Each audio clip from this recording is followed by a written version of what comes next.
When a woman took this lion statue to be valued, the appraiser suddenly choked up uncontrollably.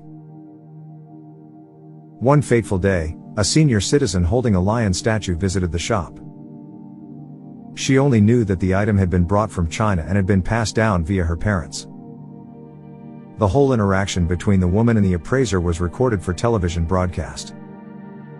The host of the television program Antiques Roadshow, Lark E. Mason, had a seemingly normal workday that turned out to be an emotional one. Mason felt he had seen it all in his 24 years of experience, that is, until he saw this lion statue. Mason had no idea that such a unique treasure would ever be presented to him. The appraiser enjoyed trying to grasp the background and worth of the object and has seen people bring precious pieces from all over the world, but he could not take his eyes off the lion statue. The appraiser knew right away that the artifact belonged to China when the woman delivered it. Considering that he had dedicated his whole life to studying and instructing others about antiques, especially those from China. When the old woman presented the expensive artifact in front of Mason, he asked her right away how she got it. According to the elderly woman, it had been handed down through her family for a very long time. It appeared to have been bought by her grandparents while they were visiting China. It was almost like a cherished family heirloom. Mason was aware that the owner had no concept how important and uncommon this item was because it had been in the family ever since. She continued, "My mother used to have it in her home, and ever since I inherited it, I brought it west." Even though the lion that resided in the living room's corner was given the name Leo the Lion, the owner simply considered it a member of the family. Despite the statue's interesting past, the structure's analysis proved that the artisan was a true master.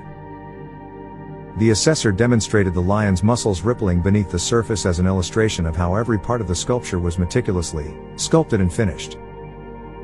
The statue, which appeared unassuming to the untrained eye, held a special place in Mason's art, a supporter of Chinese art culture.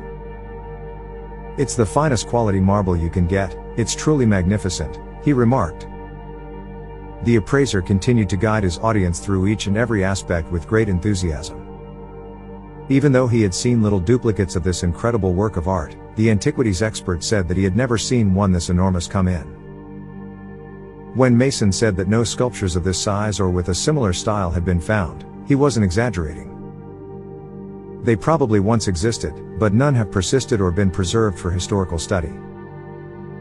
These objects are now increasingly difficult to find, yet occasionally you can see something like them in museums. Mason suggested that this exquisite sculpture be displayed at a museum as opposed to a home room. The most astounding aspect was how excellent Leo's condition was. He had the appearance of being uninjured.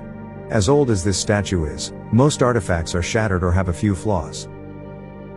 According to the owner, the lion statue was first made in the Ming era. It was really during the Tang era, not the Ming dynasty, the expert informed the elderly woman.